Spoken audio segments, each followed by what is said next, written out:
السلام عليكم ورحمة الله وبركاته. إن الحمد لله نحمده ونستعينه ونستغفره ونعوذ بالله من شرور أنفسنا ومن سيئات أعمالنا. من يهده الله فلا مضل له ومن يضلل فلا هادي له. أشهد أن لا إله إلا الله وحده لا شريك له وأشهد أن محمدا عبده ورسوله. يا أيها الذين آمنوا اتقوا الله حق تقاته ولا تموتن إلا وأنتم مسلمون.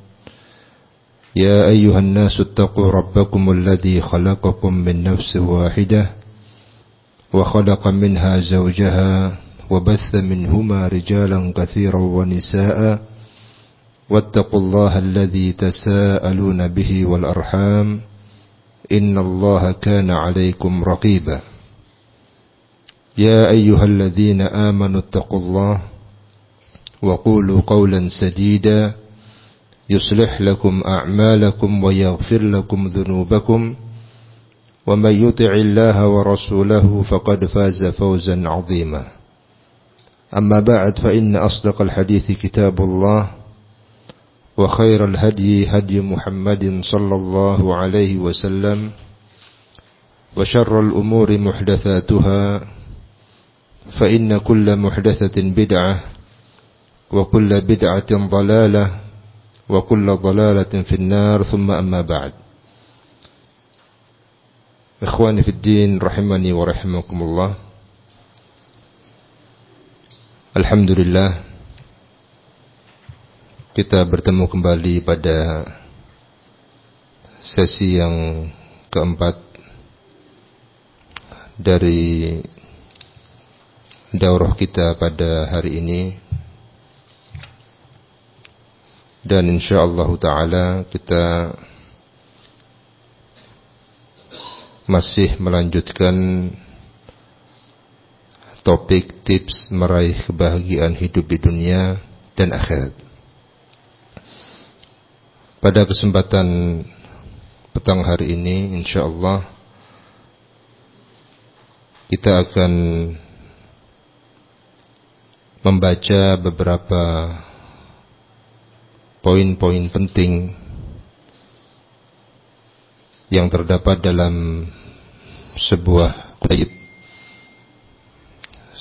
kitab yang berukuran kecil namun sangat besar manfaatnya, yaitu yang ditulis oleh Syekh Abdurrahman bin Nasir As-Sa'di rahimahullahu ta'ala, dan judul kitab tersebut adalah Al-Wasailul Mufidah lil Hayati Sa'idah. Al-Wasailul Mufidah, wasilah-wasilah al-mufidah yang bermanfaat, lil hayati sa'idah, untuk meraih kehidupan yang berbahagia. Dalam kitab ini terdapat 21 tips yang beliau sebutkan, dan kita akan membaca masing-masing tips yang beliau sebutkan tersebut, dan semoga waktu yang ada mencukupi untuk membaca semua dari tips yang ada. Tips yang pertama yang beliau sebutkan adalah al-imanu wal amalus salih. Al-iman wal amalus salih.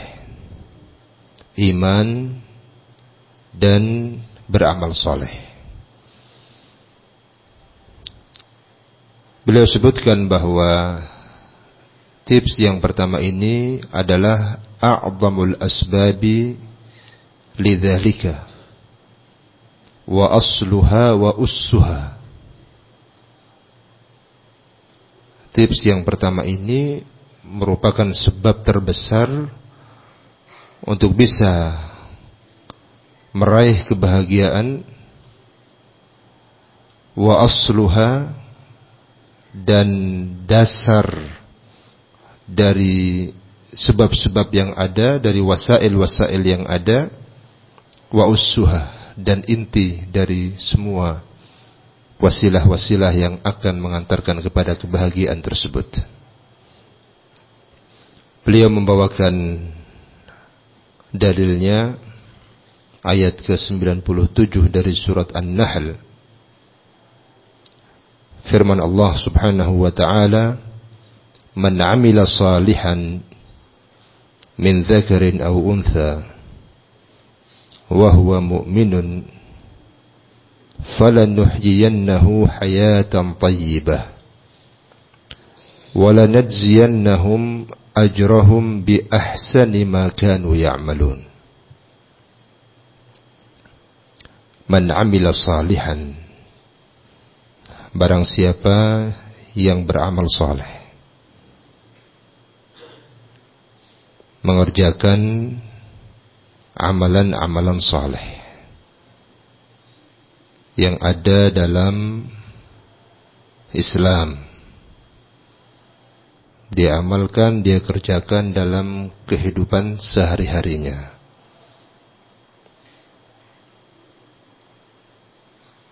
Min dzakarin aw untha, baik dari kalangan laki-laki ataupun dari kalangan perempuan. Wa huwa mu'minun, orang yang beramal tadi, yang mengerjakan tadi adalah orang mukmin, orang yang beriman.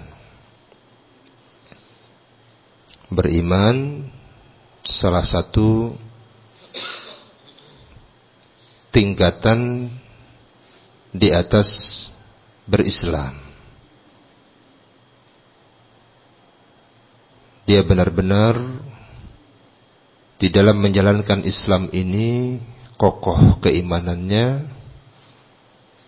menjalankan seluruh konsekuensi dari rukun iman yang berjumlah 6, mulai dari al-imanu billahi azza wa jal hingga al-iman bil qadari khairihi wa syarrihi. Jiwanya kokoh di atas iman.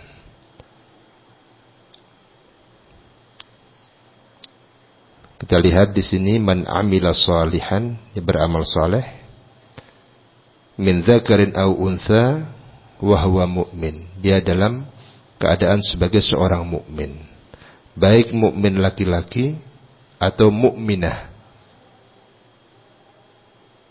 wanita mukminah. Falanuhyiyannahu hayatan thayyibah, maka kami akan memberikan kepadanya kehidupan thayyibah. Hayatan thayyibah, kehidupan yang bagus, kehidupan yang indah, kehidupan yang bahagia. Walanajziyannahum ajrahum bi ahsani ma kanu ya'malun, dan kami akan memberikan balasan kepada mereka ajrahum, pahala yang berhak untuk mereka dapatkan, bi ahsani ma kanu ya'malun, dengan balasan yang jauh lebih baik daripada apa yang mereka kerjakan di dunia itu. Qala rahimahullahu ta'ala, fa akhbara ta'ala wa wa'ada man jama'a bainal imani wal amali salihi bil hayati at-tayyibati fi hadhihi ad-dar wa bil jazaa'il hasani fi hadhihi ad-dar wa fi daril qarar. Allah Subhanahu wa ta'ala mengkhabarkan dan menjanjikan kepada siapa saja, baik laki-laki ataupun wanita, yang menggabungkan, mengumpulkan antara iman dan al-amalus saleh, tidak cukup sebatas hanya iman. Tidak cukup sebatas hanya keyakinan. Al-iman membutuhkan mukammilat, penyempurna keimanan tersebut. Al-iman memerlukan konsekuensi nyata dalam perbuatan. Itulah dia al-amalus saleh.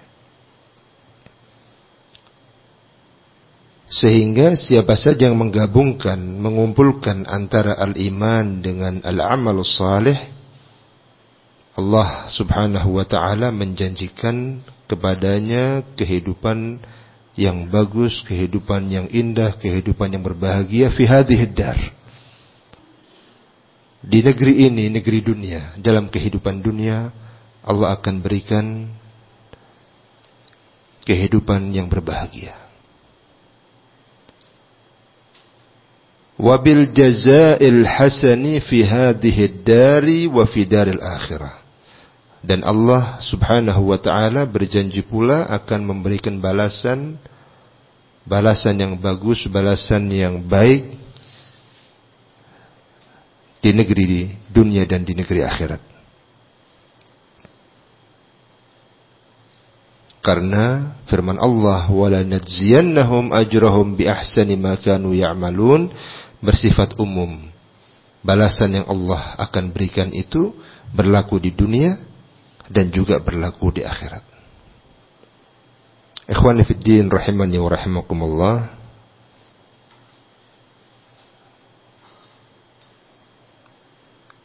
Wasilah yang pertama ini merupakan wasilah yang besar.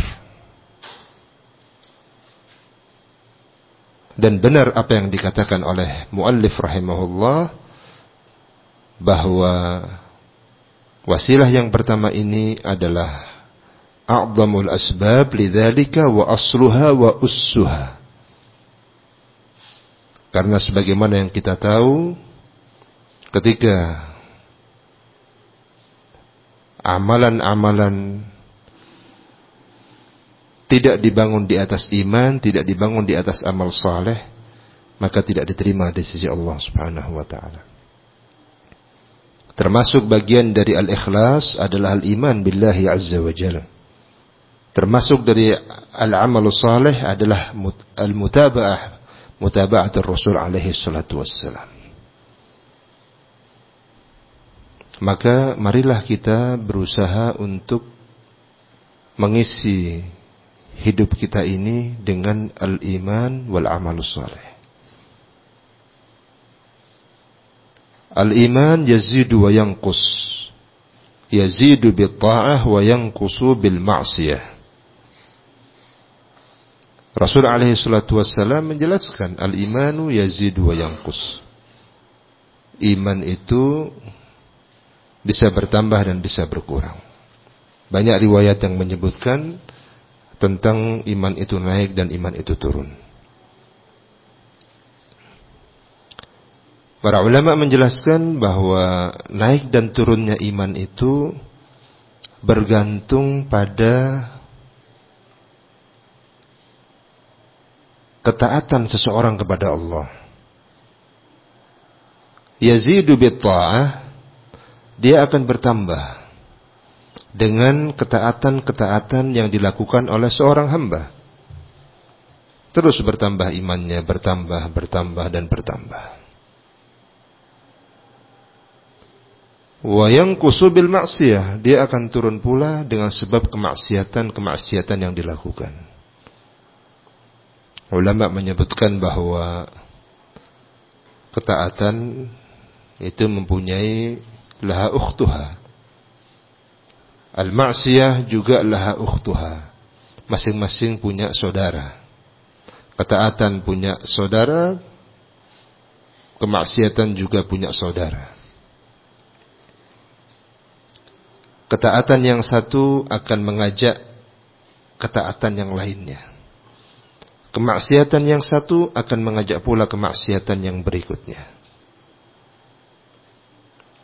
ketika seseorang berusaha untuk menjalankan ketaatan kepada Allah, semakin dekat dengan Allah, perintah-perintah Allah dijalankan, larangan-larangan Allah ditinggalkan, akan semakin mengantarkan kepada ketaatan berikutnya. Terus demikian, manakala seseorang senantiasa berada di atas ketaatan kepada Allah Subhanahu wa ta'ala, dengan itu keimanannya akan bertambah. Rasa percaya dirinya dalam hidup ini semakin bertambah, karena dia memiliki Ar-Rabb, memiliki pencipta, pelindung, pemelihara, yaitu Allah Subhanahu wa ta'ala. Jiwanya semakin tegar karena dia yakin bahwa Allah Subhanahu wa ta'ala adalah tempat bergantung baginya, tempat memohon, tempat meminta. Allah maha segala-galanya. Dia yakin bahwa Allah Subhanahu wa ta'ala berjanji untuk memenuhi permintaan hamba-hambanya. Ud'uni astajib lakum, kata Allah. Berdoalah kalian kepadaku, mintalah kalian kepadaku, astajib lakum. Niscaya aku akan kabulkan. Aku akan wujudkan doa-doa atau permintaan kalian itu. Sebaliknya, ketika seseorang melakukan kemaksiatan, biasanya terseret pada kemaksiatan berikutnya. Karena kejelekan, kemaksiatan punya saudara-saudara yang akan saling menyeret satu dengan yang lainnya. Dengan itu, keimanan seseorang bisa menurun. Yang tadinya, yang sebelumnya ta'lim rajin menjadi malas. Yang sebelumnya ibadahnya rajin menjadi malas, menjadi berkurang. Yang sebelumnya ta'awun dia untuk kebaikan dan ketakwaan, at-ta'awun 'alal birri wat taqwa, ta'awunnya tinggi, semangatnya bagus. Seiring dengan turunnya iman, menurun pula semangatnya. Begitulah konsekuensi dari naik dan turunnya iman. Maka agar keimanan yang kita miliki terus senantiasa terjaga, hendaknya kita berusaha semaksimal mungkin untuk taat kepada Allah Subhanahu wa ta'ala dan Rasulnya. Menjalankan segala perintah-perintah Allah dan Rasulnya, serta meninggalkan segala larangan-larangan Allah dan Rasulnya. Apa harapan kita? Harapan kita Allah Subhanahu wa ta'ala senantiasa menjaga keimanan kita ini, mengokohkan kita di atas iman, istiqamah di atas iman.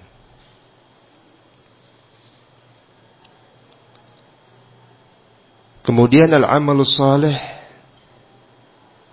pun hendaknya kita berusaha mengisi hari-hari kita dengan al-amalus salih. Dimulai dari al-wajibat, kewajiban-kewajiban yang harus kita kerjakan, yang harus kita tunaikan. Kemudian ditambah dengan al-mustahabbat, hal-hal yang bersifat sunnah. Berikutnya adalah al-amalus salih dalam artian amalan-amalan yang ma'ruf, amalan kebaikan dalam bermuamalah. Ini semua bagian dari al-amalus salih. Maka apabila kita telah berusaha mempertahankan iman, bahkan meningkatkan kualitas keimanan tersebut, diiringi dengan al-amalus saleh, pasti janji Allah subhanahu wa ta'ala itu akan terwujud. Falanuhyiyannahu hayatan tayyibah. Allah subhanahu wa ta'ala akan berikan kehidupan yang bagus, kehidupan yang baik.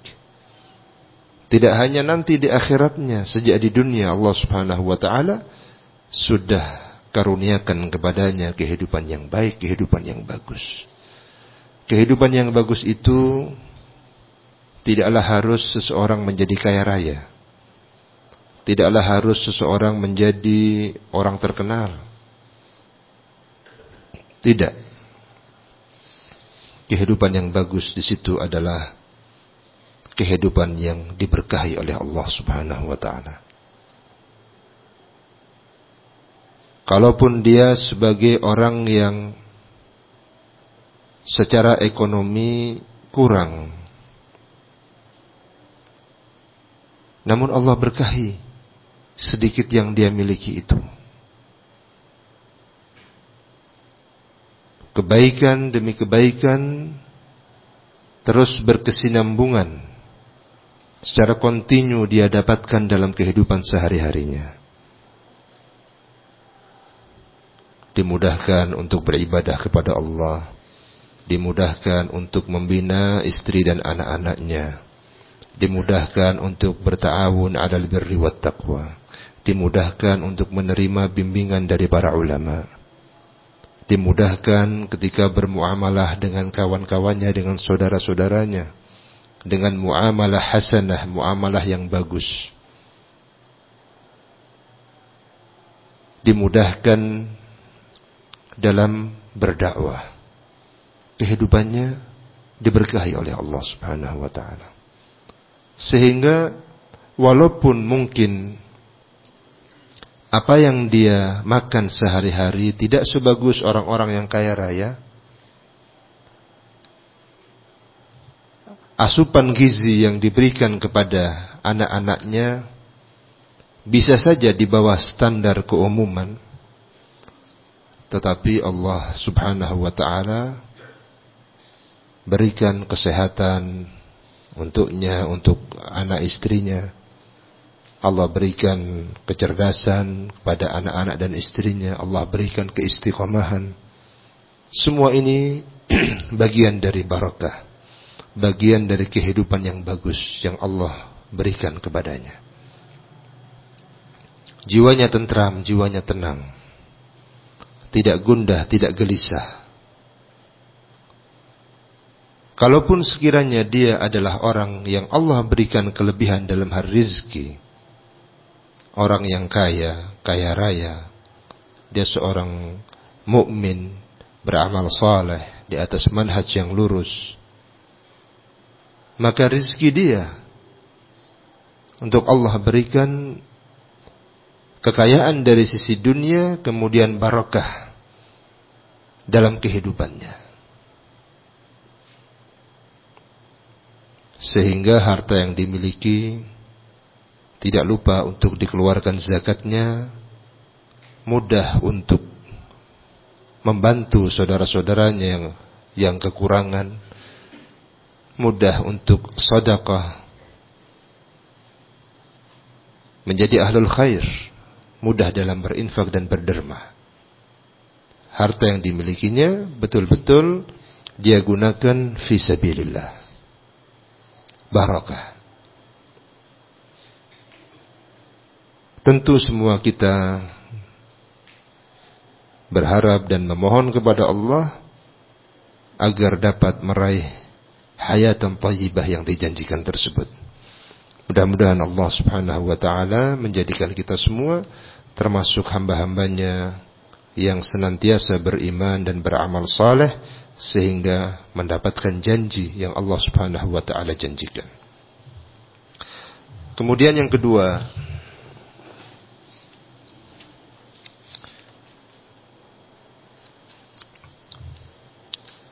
adalah al-ihsanu ilal khalqi bil qawli wal fi'li wa anwa'il ma'rufi.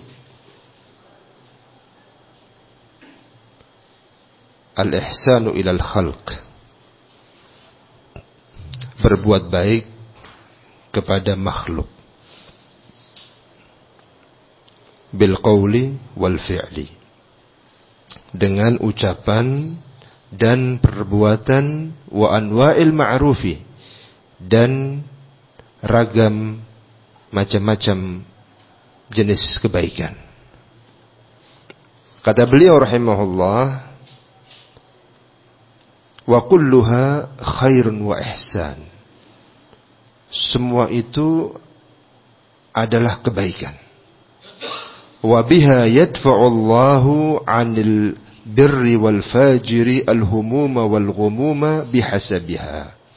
Walakinna lil mu'mini minha akmalul hadzi wan nasib. Dengan seseorang mempunyai jiwa sosial yang tinggi, Allah Subhanahu wa ta'ala akan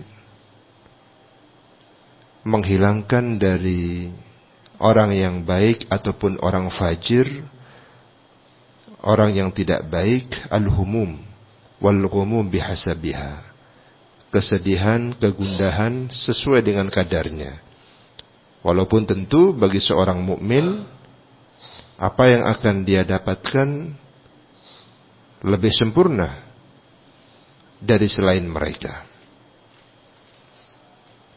Di sini Asy-Syaikh As-Sa'di rahimahullah ingin menjelaskan kepada kita bahwa penting bagi kita untuk memperhatikan hubungan dengan manusia. Kalau sebab yang pertama tadi keterkaitannya adalah hubungan dengan Allah Subhanahu wa ta'ala, al-iman wal amalus salih, maka yang kedua ini adalah hubungan dengan manusia, hablum minan nas. Rasul alaihi salatu wassalam diutus oleh Allah, innama bu'ithu, kata Rasul alaihi salatu wassalam, liutammima makarimal akhlaq, untuk menyempurnakan akhlak yang mulia. Di kalangan orang-orang Quraisy, mereka memiliki adat-adat tata krama yang bagus. Di samping mereka juga mempunyai kebiasaan adat-adat jahiliyah yang jelek. Di tengah-tengah mereka masih didapati akhlak mulia, jujur dalam perkataan, membela orang-orang lemah, dan lain sebagainya. Rasul alaihi salatu wassalam diutus untuk menyempurnakan akhlak yang mulia. Dan semua telah diajarkan oleh Rasul alaihi salatu wassalam. Beliau pun menegaskan bahwa orang yang tinggi derajatnya di akhirat, ahasinuhum akhlaqa, yaitu orang-orang yang terbaik akhlaknya. Tentu telah didukung sebelumnya, dilandasi sebelumnya oleh al-iman wal amalus salih. Ikhwani fid din rahimani wa rahimakumullah. Kita semua memerlukan al-akhlaq al-karimah. Kita semua memerlukan al-adab al-hasanah. Kita semua memerlukan jiwa yang bersih.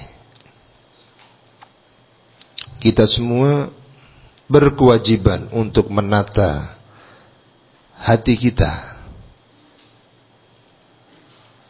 sehingga menjadi hati yang bagus, jiwa yang bersih.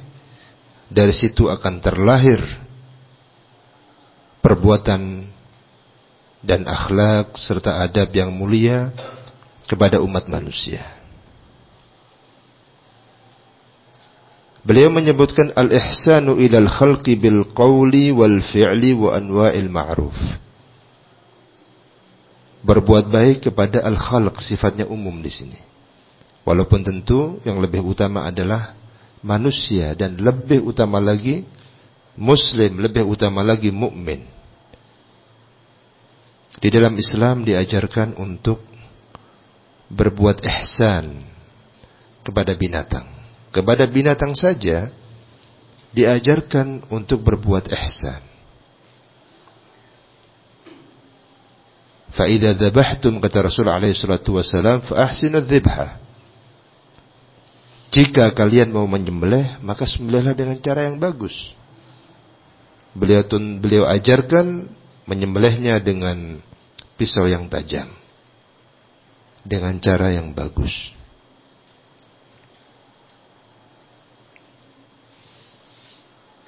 Demikian pula Rasul alaihi salatu wassalam menyebutkan bahwa dakhalat imra'ah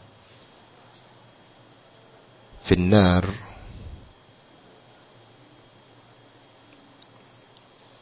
seorang wanita masuk ke dalam an-nar disebabkan seekor kucing. Dia kurung kucing tersebut, la hiya at'amatha wa la tarakatha. Dia kurung, dia tidak kasih makan,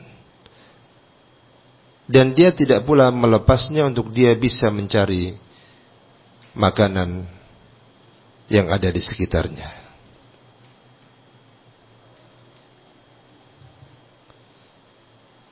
Berikutnya Rasul sallallahu alaihi wasallam juga memberitakan seorang wanita yang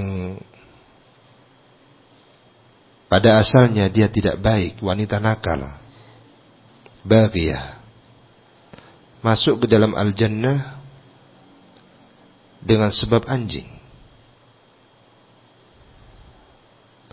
Dia melihat anjing itu kehausan, lalu dia mengambil sepatunya untuk diambilkan air dari sumur, lalu diberilah anjing tersebut minum. Al-ihsan kepada binatang diajarkan di dalam Islam, dan ternyata tidak bisa diremehkan, mempunyai efek yang bagus sekali. Sebaliknya, ketika tidak baik dengan binatang, menelantarkannya,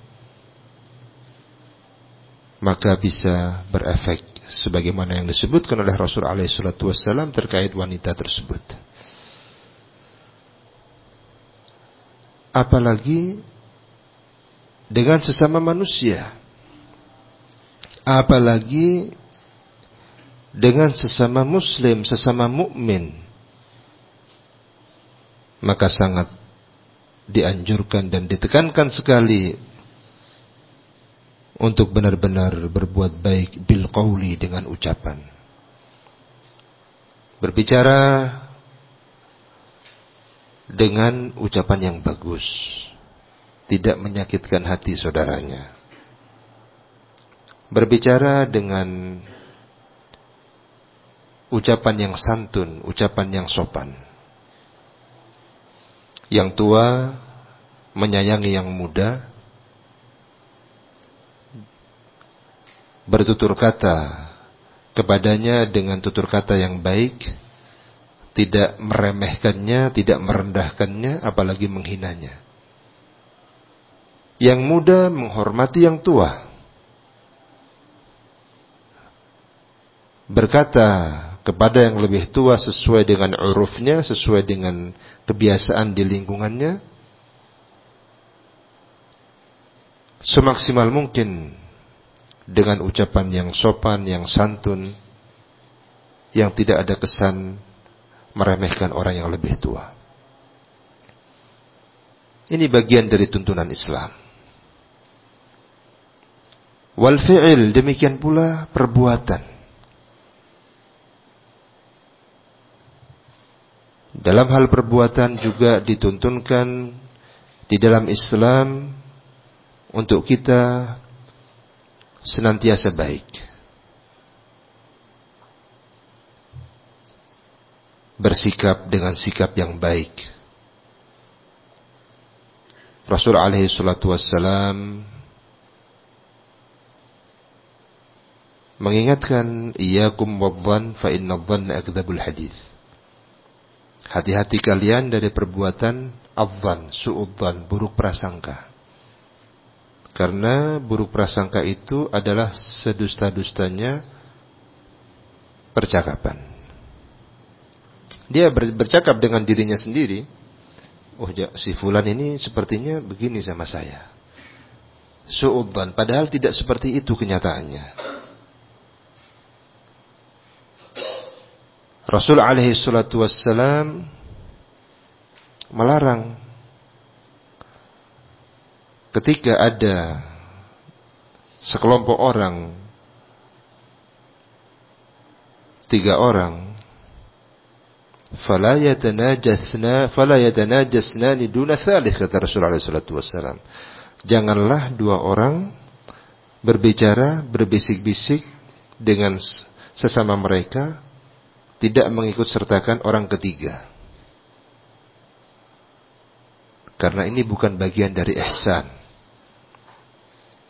Bukan bagian dari perbuatan yang baik. Rasul alaihi salatu wassalam juga mengingatkan, laisa minna man lam yarham saghirana wa lam yuwakkir kabirana, atau kama qala sallallahu alaihi wasallam. Bukan bahagian dari kami orang yang tidak bisa menyayangi yang lebih muda dan menghormati yang lebih tua. Semua ini diajarkan oleh Rasul alaihi salatu wassalam. Demikian pula Rasul alaihi salatu wassalam mengingatkan, tabassumuka li akhika sadaqah. Tabassumuka li akhika sadaqah. Senyum kamu untuk saudaramu itu terhitung sedekah. Tuntunan dalam Islam untuk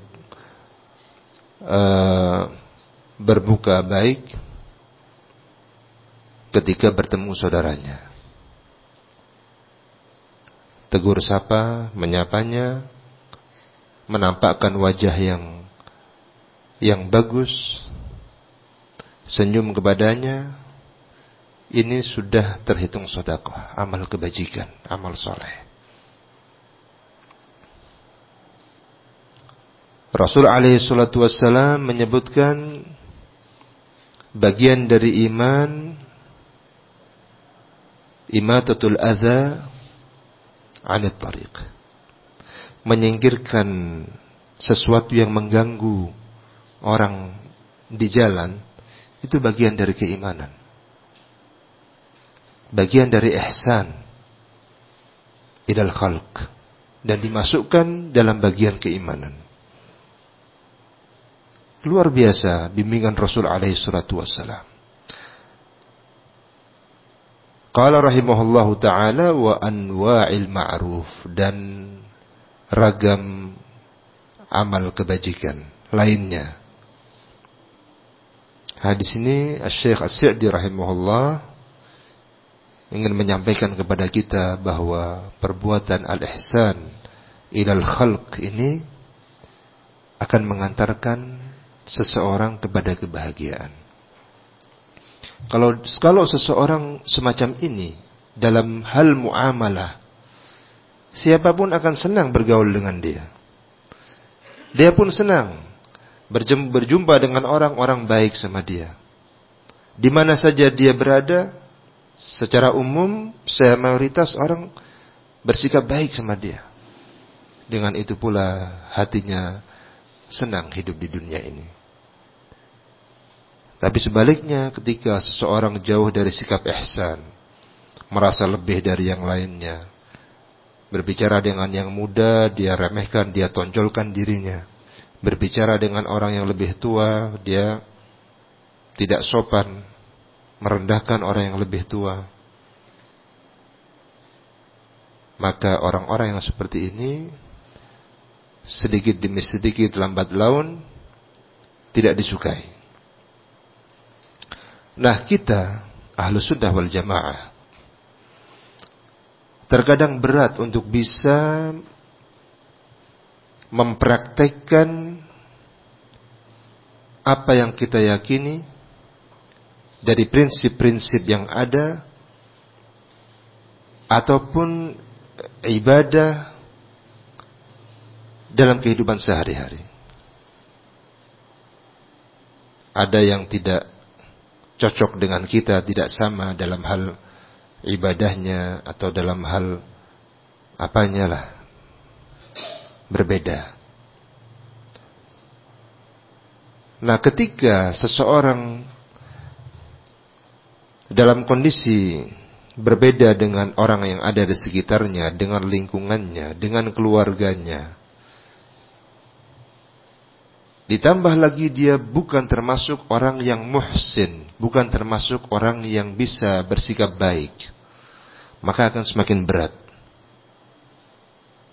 Dia berat untuk bisa istiqamah.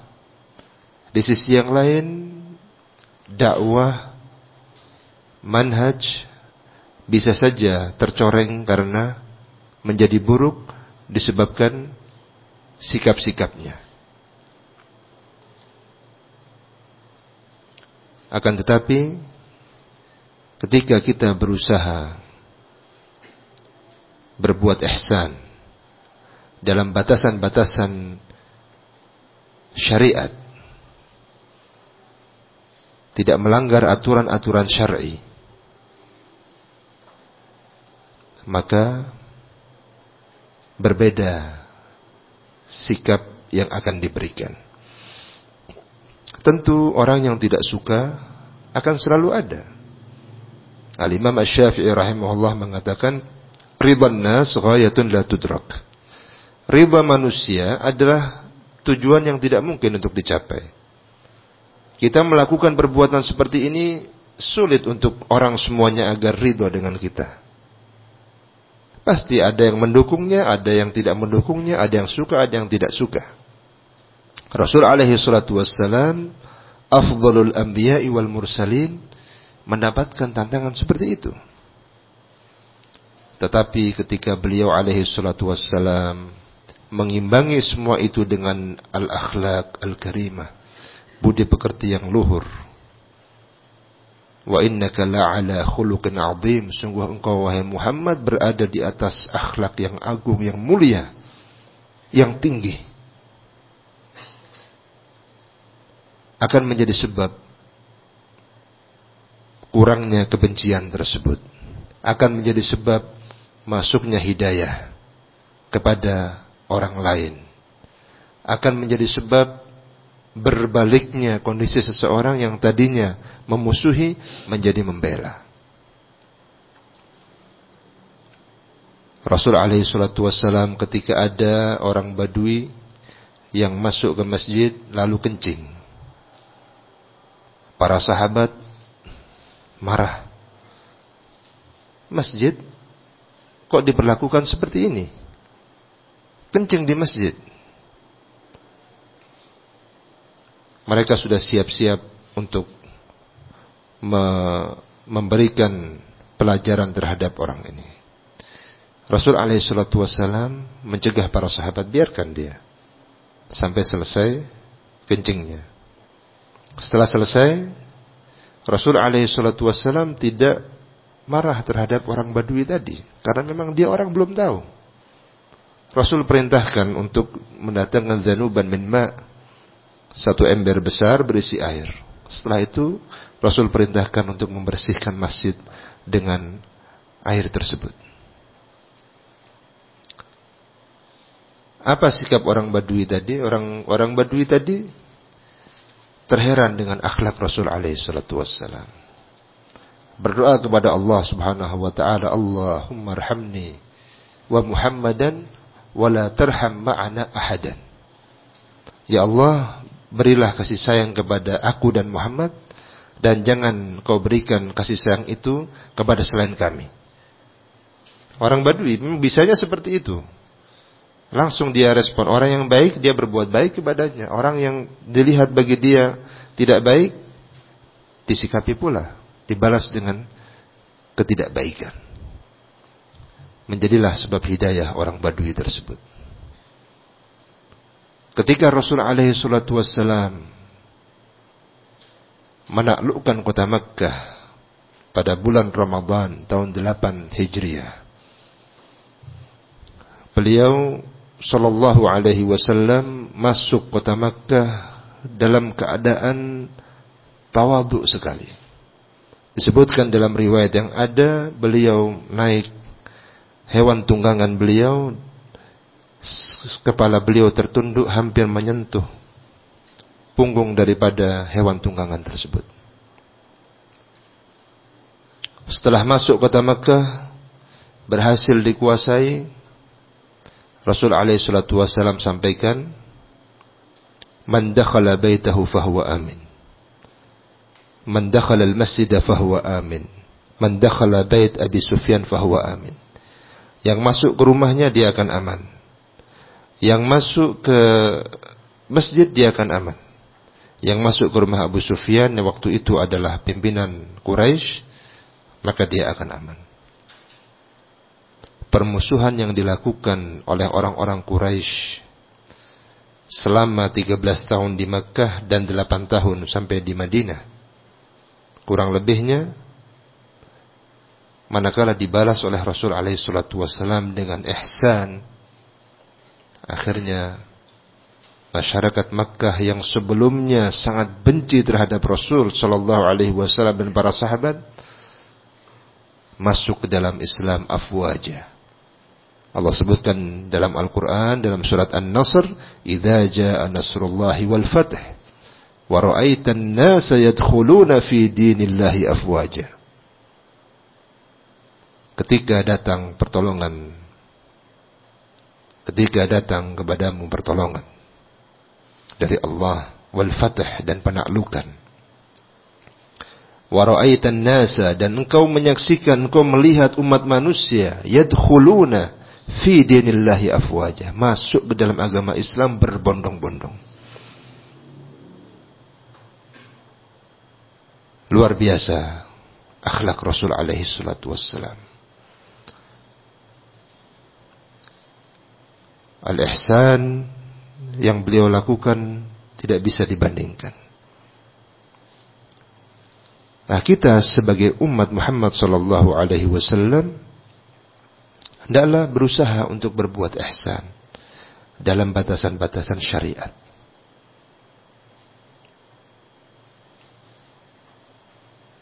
Maka dengan itu Allah Subhanahu wa taala akan berikan kemudahan. Yang sebelumnya orang tidak suka dengan dakwah, yang tidak suka dengan kita yang beramal, beriltizam dengan konsekuensi Islam, konsekuensi manhaj Ahlus Sunnah wal Jamaah, dengan kita bermuamalah yang baik, berbuat ihsan kepadanya, tegur sapa, menyapanya, dia punya jualan kita beli darinya, dia ada anak yang sakit, keluarga yang sakit, kita bantu jika kita punya kemampuan, maka akan berubah. Yang tadinya tidak suka, berubah menjadi suka. Yang tadinya memusuhi, akan berubah menjadi tidak memusuhi. Yang tadinya belum ikut ta'lim, penasaran, ikut pula datang ke majelis ta'lim. Maka al-ihsan ilal khalq merupakan salah satu sebab untuk bisa meraih kebahagiaan di dunia dan akhirat. Kemudian sebab yang ketiga adalah al-ishtighalu bi'amalin minal a'mali aw ilmin minal ulumin nafi'ah. Menyibukkan diri dengan amalan dari amalan-amalan yang baik, amalan-amalan soleh. Aw ilmin minal ulumin nafi'ah, atau ilmu dari ilmu-ilmu yang bermanfaat. Kehidupan yang dijalani oleh seseorang tidak sunyi dari amalan, tidak menganggur. Tetapi kehidupan yang dijalaninya itu ada aktivitas kegiatan. Dia bisa berbuat yang dia lakukan, dia lakukan. Waktunya benar-benar dimanfaatkan sebaik-baiknya. Rasul alaihi salatu wassalam sebagai manusia terbaik, ada waktu beliau bantu keluarganya di dapur. Beliau bantu keluarga menyelesaikan pekerjaan rumah tangga. Sandal beliau putus, beliau sambung, beliau jahit. Baju beliau robek, beliau jahit. Mengisi kehidupan dengan perbuatan-perbuatan, dengan aktivitas-aktivitas yang bermanfaat. Atau menyibukkan diri dengan ilmu yang bermanfaat pula. Dengan membaca, dengan menulis, dengan mendengarkan kajian-kajian di saat waktu yang memungkinkan. Itu akan senantiasa menjadikan qalbu hidup. Hati ini tidak gersang. Hati ini senantiasa mendapatkan siraman-siraman. Berbeda dengan orang yang hari-harinya pemalas. Hari-harinya tidur, hari-harinya melamun, hari-harinya tidak diisi dengan kegiatan-kegiatan yang bermanfaat. Maka jiwanya akan kosong, akan gersang, sulit untuk bisa mendapatkan ketenangan. Jadi sebab yang ketiga ini adalah sebab atau wasilah untuk betul-betul mengisi terutama qalbu, terutama fikiran dengan sesuatu yang positif. Sehingga dia tidak lalai, sehingga dia tidak stres, sehingga dia tidak mudah pula dimasuki oleh syaitan, sehingga kesurupan atau yang semisalnya. Kemudian sebab yang keempat atau wasilah yang keempat adalah ijtima'ul fikri kullihi 'ala al-ihtimami bi'amal al-yawm al-hadir wa qad'uhu 'an al-ihtimami fil waqt al-mustaqbal wa 'anil huzni 'anil waqtil madhi. Kata beliau rahimahullahu taala, wasilah yang keempat untuk bisa meraih hidup bahagia adalah memfokuskan dan memfokuskan pikiran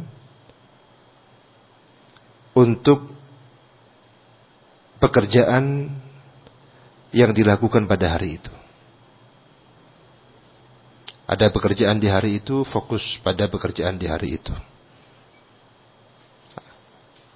Aktivitas apa saja yang sedianya dilakukan pada hari itu, maka fokus pada aktivitas di hari itu. Wa qad'uhu 'anil ihtimami fil waqtil mustaqbal. Dan memutus perhatian dia terhadap pekerjaan-pekerjaan atau aktivitas yang semestinya dilakukan di masa yang akan datang.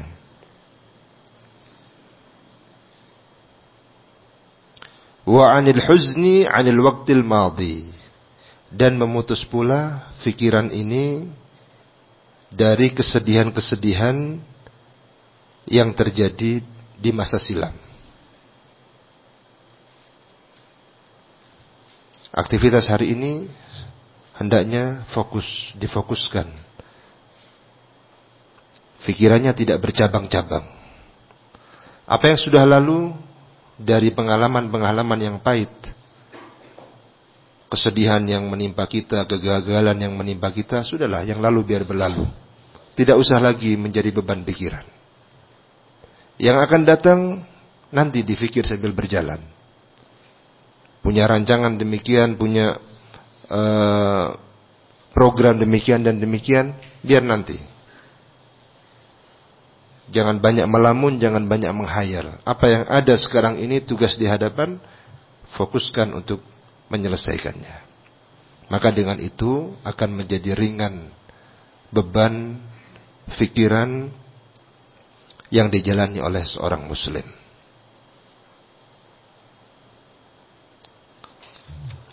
Kemudian yang kelima,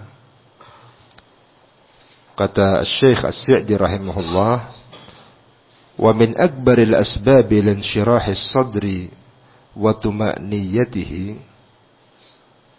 wa tuma'ninatihi al-iktharu min dzikrillah, fa inna lidzalika ta'thiran 'ajiban fi inshirahis sadri wa tuma'ninatihi wa zawali hammihi wa ghammihi. Qala ta'ala ala bidzikrillahi tatma'innul qulub. Falidhikrillahi atharun 'azim fi husuli hadzal matlubi li khasiyatihi wa lima yarjuhu al-'abdu min thawabihi wa ajrihi. Kata beliau, di antara sebab terbesar, wasilah terbesar untuk insyirahis sadr, ketenangan jiwa, kebahagiaannya, ketentramannya, wa tuma'ninatihi, dan ketentramannya adalah al-ikthar min dzikrillah, memperbanyak zikrullah. Banyak zikir-zikir yang diajarkan oleh Rasul alaihi salatu wassalam. Al-adhkar ba'da salawat, zikir-zikir setelah salat, diajarkan oleh Rasul alaihi salatu wassalam. Adhkarus sabah wal masa, zikir pagi dan petang. Zikir pagi dibaca selepas salat subuh, zikir petang dibaca selepas salat asar. Banyak zikir-zikir yang luar biasa diajarkan oleh Rasul alaihi salatu wassalam. Zikir-zikir tersebut, zikir pagi dan sore, di samping zat yang dibaca itu adalah zikir yang menyebabkan jiwa menjadi tentram. Demikian pula manfaat dari zikir-zikir tersebut sebagai hisn, sebagai benteng bagi seorang muslim. Mempunyai khasiat-khasiat yang Rasul alaihi salatu wasallam sebutkan. Maka dengan banyak berzikir kepada Allah, di samping waktu-waktu yang tadi disebutkan, juga az-zikru al-mutlaq, zikir secara mutlak. Zikir secara mutlak. Termasuk kita di hari-hari ini, berada pada bulan Dzulhijjah, 10 awal dari bulan Dzulhijjah. Dituntunkan bagi kita untuk banyak berzikir, banyak bertakbir. Az-zikrul mutlak, kapan saja, di waktu apapun dianjurkan untuk berzikir, bertakbir. Barulah nanti ada az-zikr al-khas, at-takbir al-khas. Pada tanggal 9 ba'dal fajr sudah dimulai Setelah sholawat, setelah sholat 5 waktu dianjurkan untuk bertakbir hingga selesainya hari tasyrik tanggal 13 Dzulhijjah, berakhir setelah sholat asar. Takbir khas tersebut dibaca karena selepas maghrib sudah masuk tanggal 14. Perpindahan waktu di dalam perhitungan Islam adalah dengan terbenamnya matahari. Matahari terbenam berarti sudah berpindah tanggal. Yang tadinya tanggal 13, matahari terbenam berpindah menjadi tanggal 14. Ikhwani fid din rahimani wa rahimakumullah. Kalau kita perhatikan ayat-ayat perang di dalam Al-Quran, terdapat di sana anjuran untuk banyak berzikir kepada Allah Subhanahu wa taala. Rasul alaihi salatu wassalam ketika perang Badr, beliau alaihi salatu wassalam banyak berzikir kepada Allah, berdoa kepada Allah dengan menengadahkan tangan beliau ke atas sampai pakaian atas beliau jatuh. Banyak berzikir kepada Allah Subhanahu wa taala dan mohon kepadanya. Dan Allah Subhanahu wa taala menyebutkan wadhkurullaha dzikran katsira. Berzikirlah kepada Allah dengan zikir yang banyak.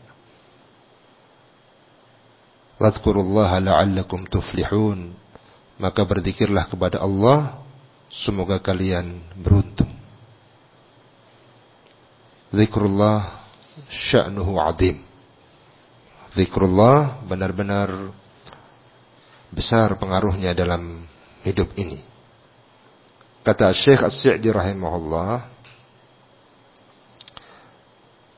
al-iktsaru min dzikrillah, memperbanyak zikir kepada Allah. Maka sungguh pada zikrullah itu terdapat pengaruh yang ajib, ta'thiran ajiban, pengaruh yang menakjubkan. Finsyirahis sadri wa tuma'ninatihi, dalam hal lapangnya dada dan ketentramannya. Wa zawali hammihi wa ghammihi, dan menghilangkan kesedihan, menghilangkan kesusahan. Qala ta'ala ala bidzikrillahi tatma'innul qulub. Ingatlah dengan berzikir kepada Allah, kalbu-kalbu itu akan menjadi tentram, akan menjadi tenang. Ayat ini merupakan nas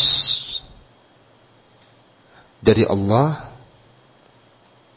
bagi siapa saja yang menginginkan ketentraman dalam jiwanya, ketenangan dalam jiwanya, yaitu dengan memperbanyak zikrullah subhanahu wa ta'ala. Orang-orang yang jauh dari zikrullah, maka jiwanya sempit. Allah subhanahu wa ta'ala menyebutkan tentang mereka ini, fa inna lahu ma'isyatan dhanka, maka dia akan mendapatkan kehidupan yang sempit.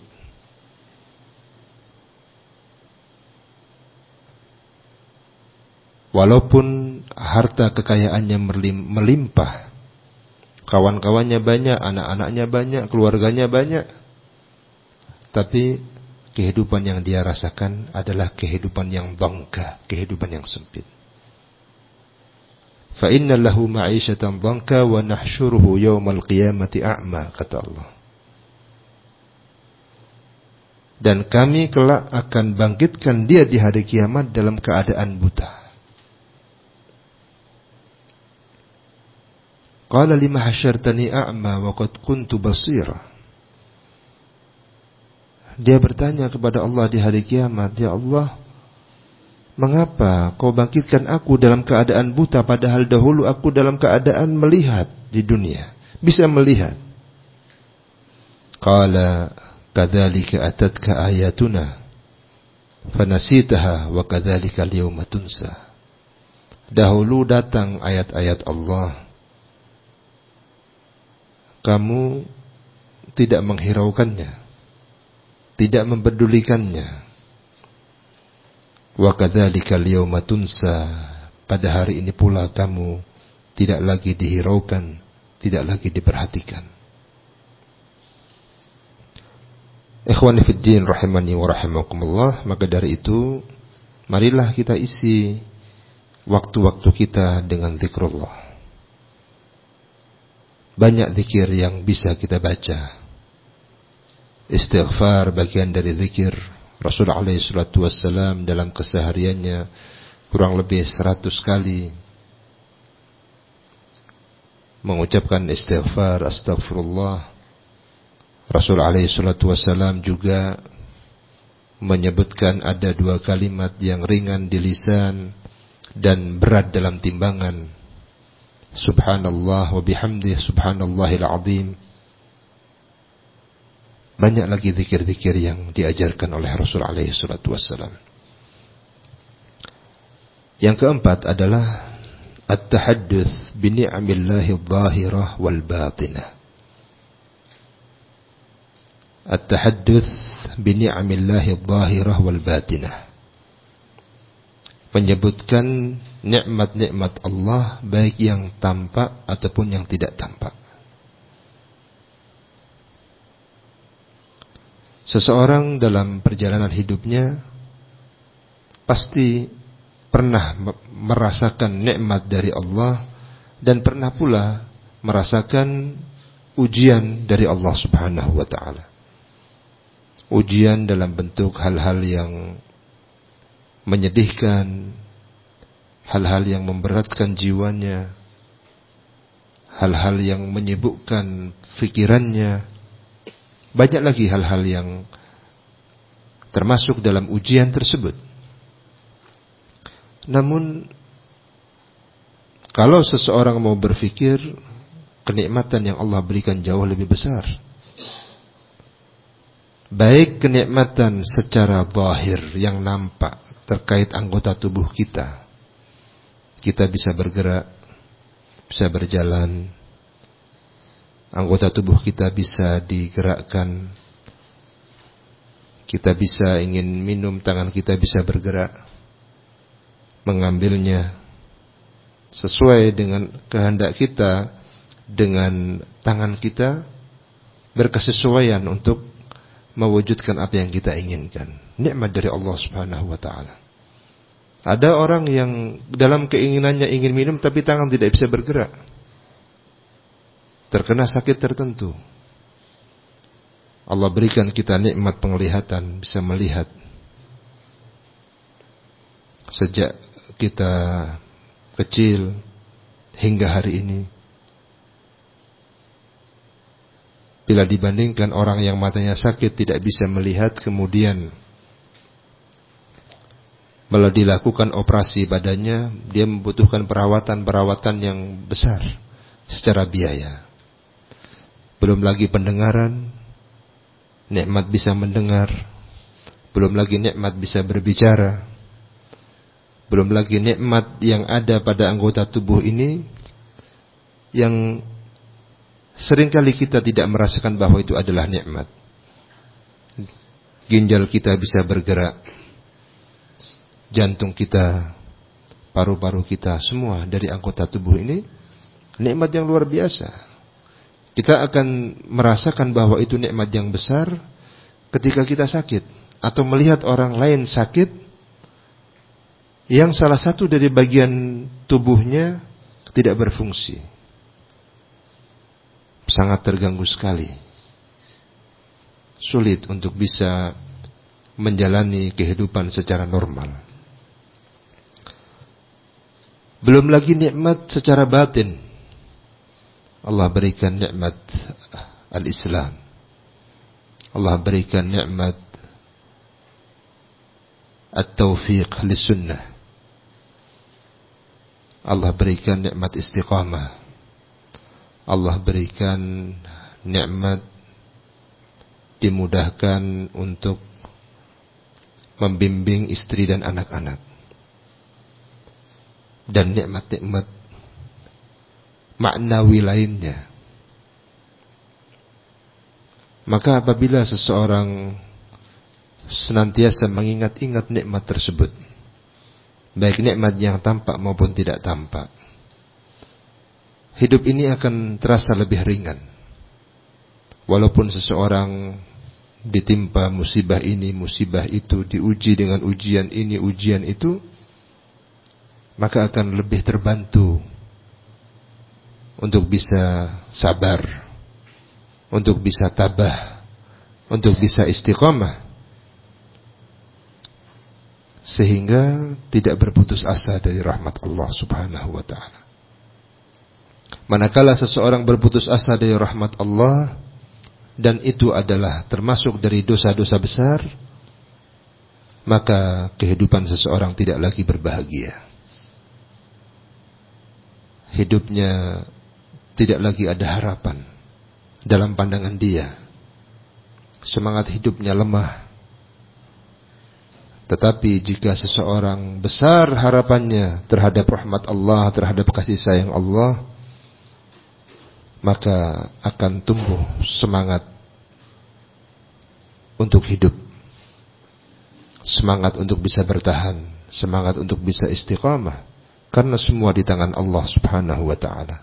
Allah adalah As-Samad, Allah adalah tempat untuk bergantung, tempat untuk kita menyampaikan segala kesulitan kita, berdoa kepadanya, memohon agar diberikan kemudahan. Kalau Allah berkehendak tidak ada yang sulit. Kalau ada Allah berkehendak tidak ada yang tidak mungkin. Kalau Allah berkehendak, Allah menginginkan jadi, maka jadilah. Ikhwani fid din, rahimani wa rahimakumullahu jami'an. Kemudian yang berikutnya adalah kata beliau, wa min anfa'il asya'i fi hadzal mawdi' isti'malu ma arsyada ilaihi an-nabiy sallallahu alaihi wasallam fil hadits as-sahih haitsu qala unzuru ila man huwa asfala minkum wa la tanzuru ila man huwa fawqakum fa innahu ajdar alla tazdaru ni'matallahi 'alaikum. Di antara yang paling bermanfaat untuk bisa meraih kebahagiaan adalah menggunakan, mengamalkan apa yang diarahkan oleh Nabi sallallahu alaihi wasallam dalam hadis yang sahih. Beliau bersabda, "Unzuru ila man huwa asfala minkum." Lihatlah kepada orang yang lebih bawah dari kalian. "Wala tanzuru ila man huwa fawqakum." Dan jangan kalian melihat kepada orang yang di atas kalian dalam hal dunia. Dalam hal dunia, Rasul alaihi salatu wassalam memerintahkan untuk melihat orang yang di bawah kalian. Kalau kita sebagai orang miskin, lihatlah orang yang lebih miskin. Ada yang masih lebih miskin dari kita. Kalau kebetulan kita diuji oleh Allah, sakit, lihatlah ada orang yang mendapatkan ujian sakit yang lebih berat dari kita. Kalau kita diuji oleh Allah Subhanahu wa ta'ala dengan ujian-ujian yang lainnya, maka lihatlah orang yang lebih berat ujiannya daripada kita. Sehingga akan muncul optimisme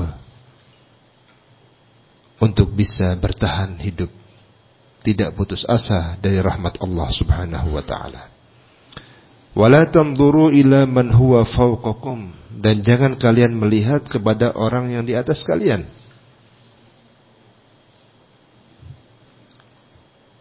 Allah beri rezeki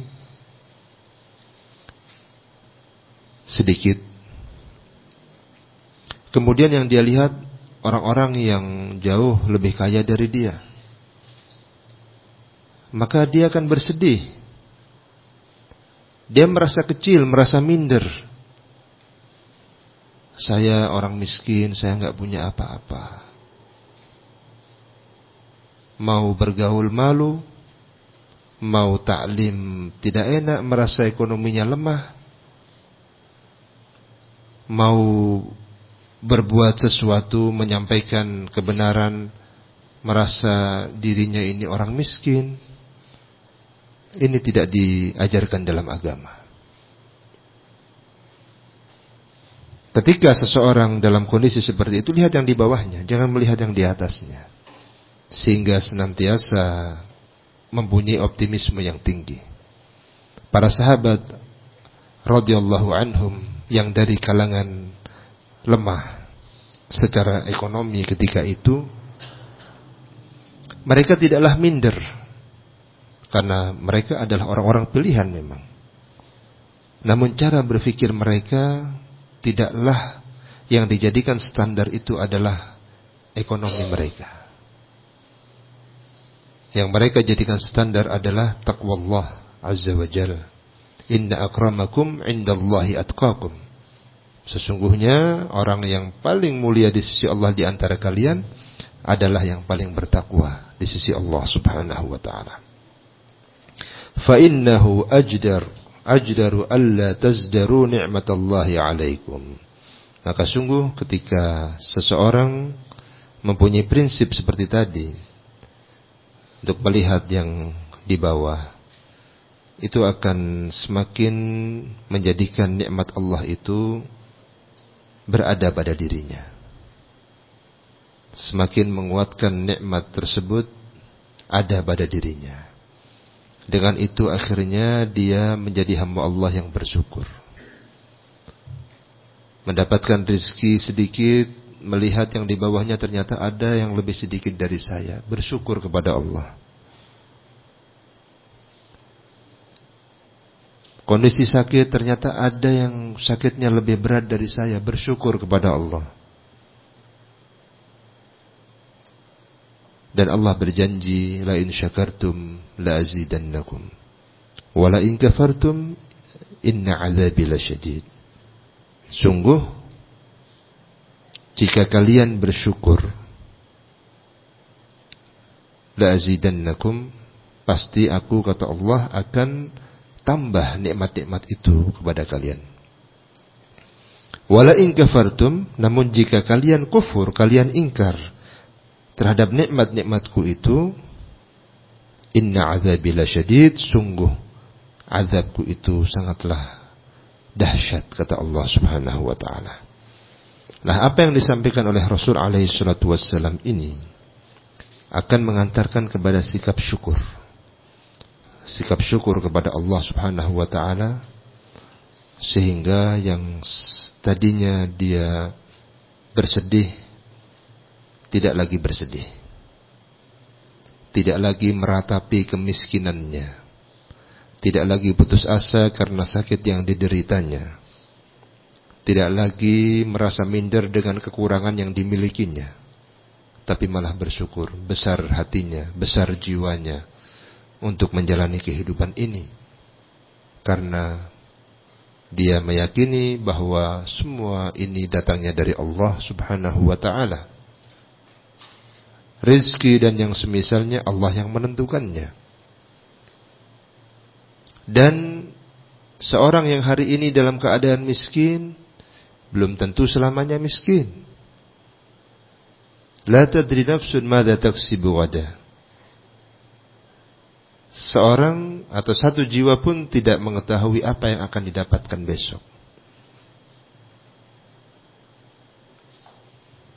Bisa jadi seorang hari ini dalam keadaan miskin, besok, lusa, atau sekian tahun lagi menjadi orang kaya. Bisa jadi pula orang yang hari ini kaya raya, besok menjadi miskin, 10 tahun lagi menjadi miskin. Semua itu di tangan Allah subhanahu wa ta'ala. Sehingga segala sesuatu yang berkaitan dengan dunia ini, dan semua dunia ini adalah fana, akan sirna. Janganlah sampai dijadikan sebagai beban berat dalam hidup ini. nikmatilah apa yang Allah karuniakan, syukurilah apa yang diberi oleh Allah Subhanahu wa taala, maka dengan itu Allah Subhanahu wa taala akan tambah nikmatnya kepada kita, dan Allah akan jadikan barakah atas nikmat yang dikaruniakannya kepada kita tersebut.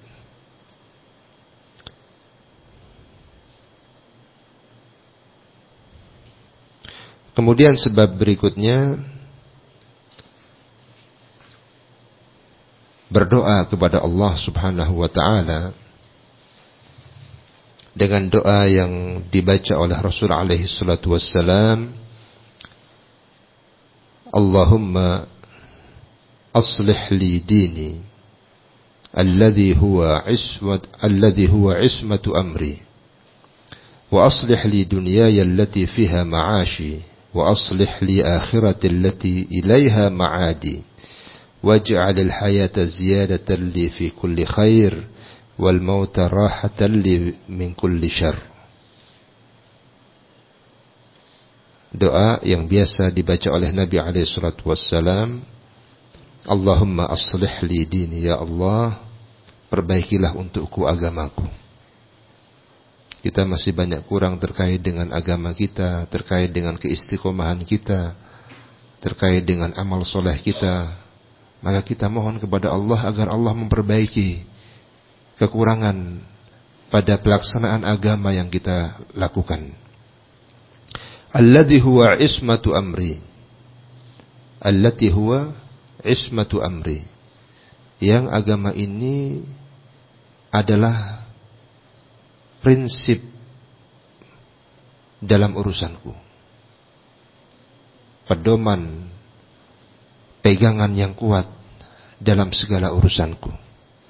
Mohon kepada Allah agar benar-benar agama din kita ini diperbaiki, dikokohkan, keistiqomahan kita terus ditambah dan diperbaiki oleh Allah, karena itu adalah pegangan terkuat untuk kita bisa menjalani hidup ini.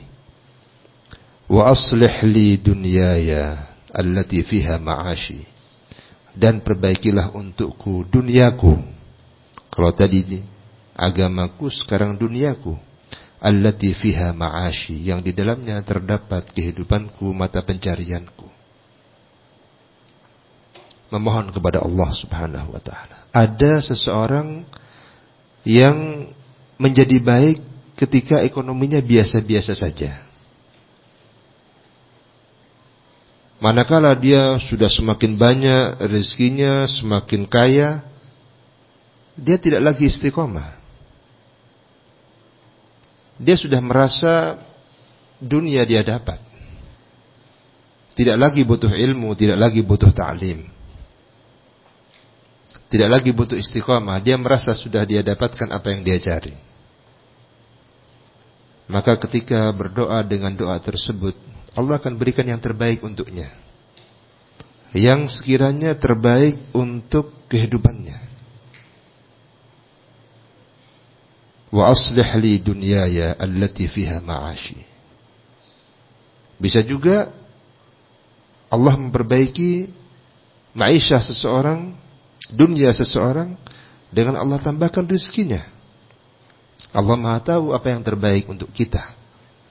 Sehingga doa ini benar-benar mewakili kondisi siapa saja. Wa aslih li dunyaya allati fiha ma'ashi, wa aslih li akhirati allati ilaiha ma'adi, dan perbaikilah untukku akhiratku, allati ilaiha ma'adi, yang kepadanya sebagai tempat kembaliku, kehidupan terakhir di akhirat. Memohon kepada Allah agar kelak di akhirat kehidupannya menjadi kehidupan yang baik.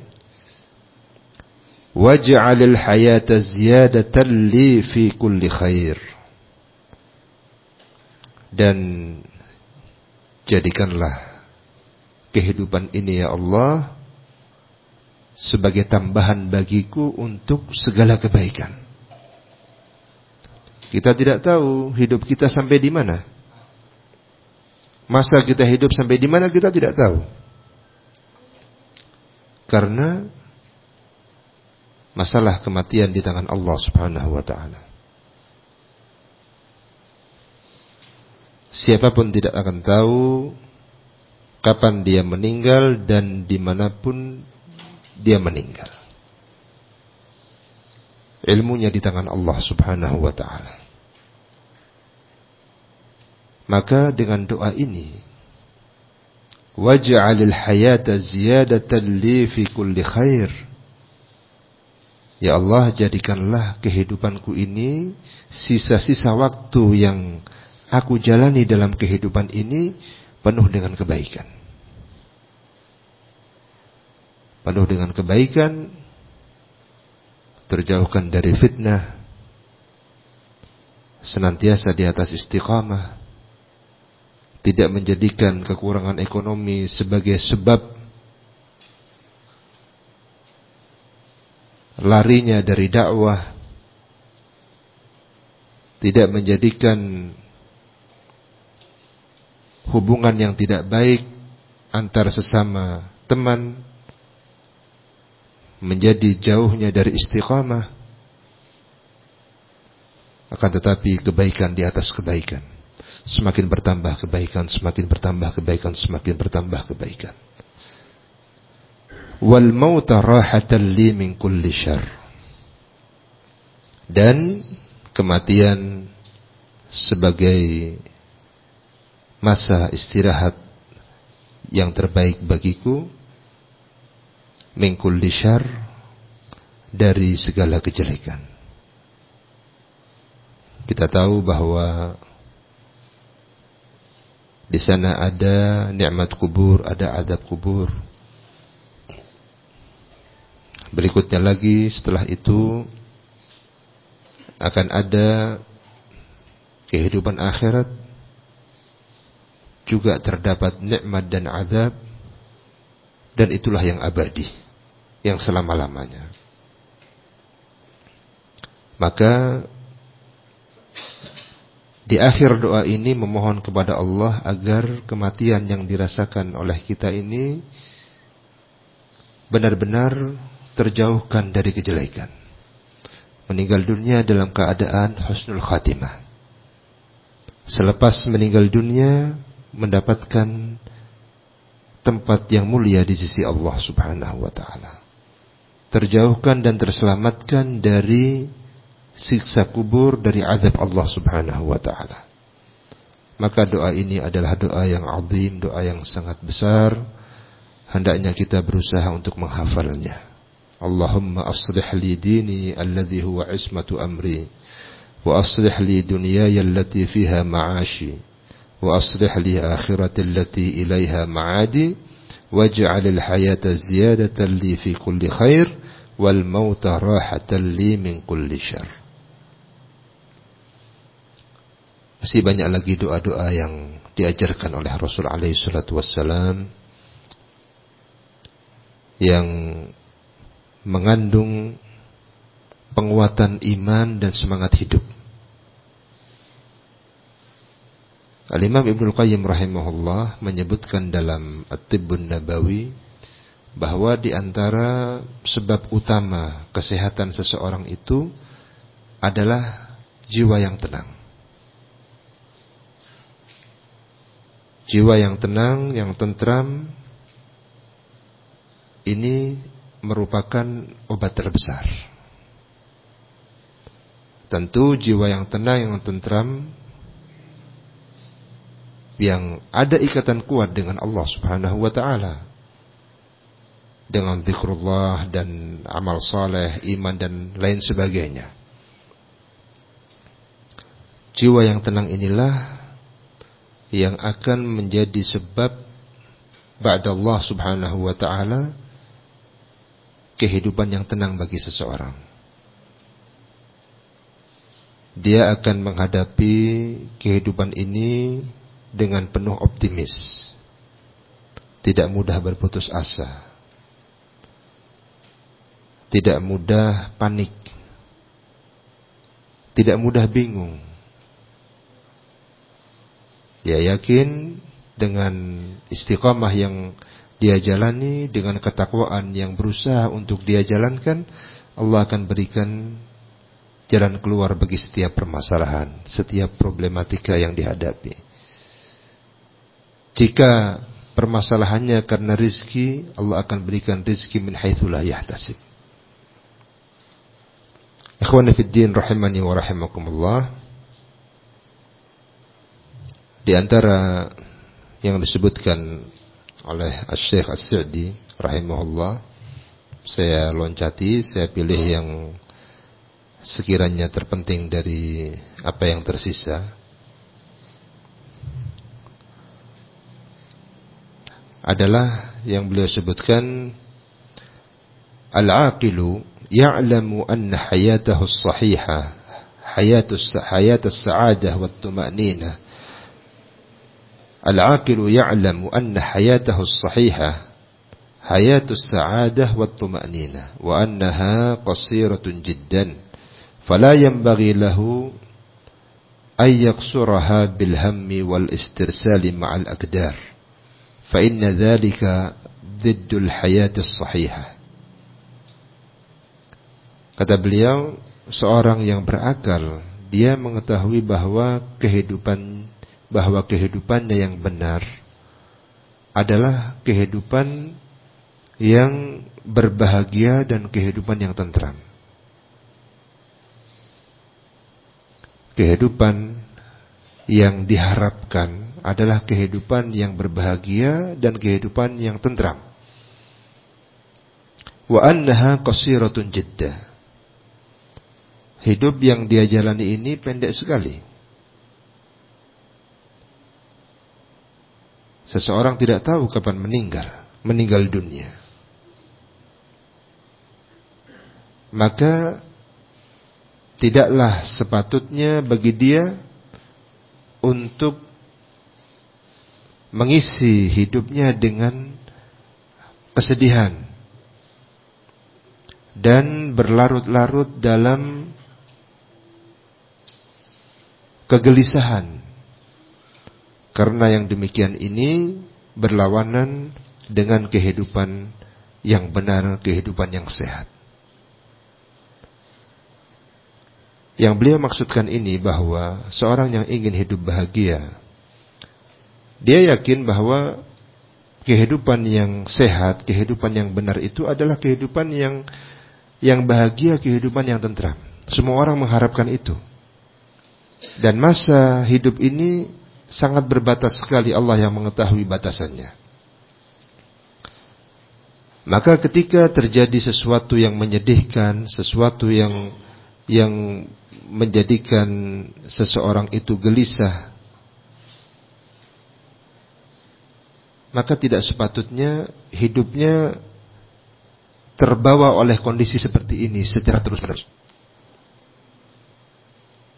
Selalu murung, selalu sedih, mengingat-ingat kejadian-kejadian yang lalu. Ini harus ditinggalkan. Tidak boleh seseorang berlarut-larut dalam kesedihan.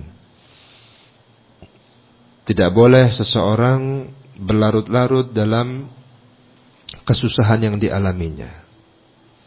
Yang terjadi, biarlah sudah terjadi. Bersabar dan memohon kepada Allah diberikan yang lebih baik dari itu semua. Apabila seseorang berlarut-larut dalam kondisi seperti ini, maka dia tidak akan bisa hidup sehat, tidak akan bisa hidup tenang. Oleh karena itu, poin ini menekankan agar seseorang tidak berlarut-larut di dalam kondisi yang menyedihkan. Tidak terjebak, tidak terseret pikirannya kepada hal-hal yang telah lalu yang membuatnya sedih, membuatnya putus asa. Jauhkan itu semua, tinggalkan itu semua, hadapi kenyataan hidup yang sedang dijalani ini dengan sebaik mungkin, dan tatap kehidupan yang akan datang dengan cerah, dengan mengharap pertolongan dari Allah Subhanahu wa ta'ala.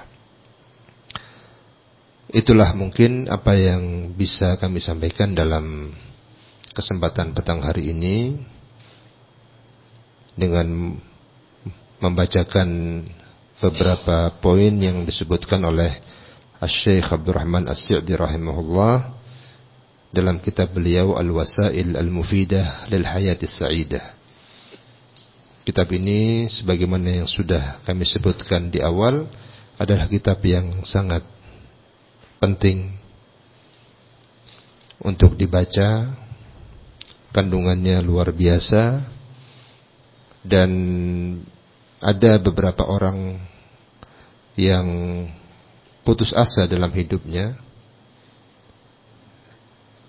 berkonsultasi, bertanya, dia menderita sakit, dan dengan sakit itu dia dihantui rasa takut hidup, rasa takut mati. Pupus harapannya untuk melakukan amal soleh. Maka Ana sarankan untuk membaca buku ini. Kalau di Indonesia sudah diterjemahkan. Dia baca, alhamdulillah, bangkit semangat hidupnya. Sedikit demi sedikit kesedihannya mulai hilang, rasa putus asanya juga demikian. Dan hidupnya semakin baik. Ada lagi yang lain juga demikian. Dia merasakan seakan-akan ada sesuatu yang mengganggu dia, sihir atau yang semisalnya dalam dugaan dia. Tiba-tiba di depan rumahnya ada pasir yang tidak tahu dari mana asalnya, bentuknya aneh. Ketakutan, ini apa ini? Jangan-jangan ini orang mengirimkan gangguan dan semisalnya. Kemudian ba'dallah membaca buku ini, semangat hidupnya bangkit. Dan bisa untuk meninggalkan rasa takut, rasa cemas yang dialami oleh dirinya. Bisa untuk bersemangat di dalam menjalani hidup ini.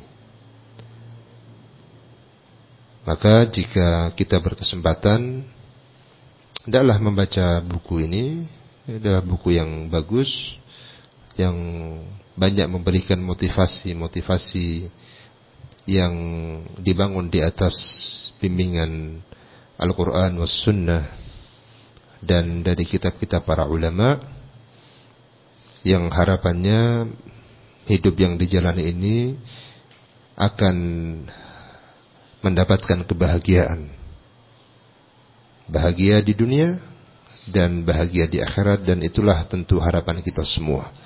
Mudah-mudahan Allah Subhanahu wa taala menjadikan kita semua termasuk hamba-hambanya yang dapat meraih kebahagiaan di dunia dan juga di akhirat. Amin ya rabbal alamin.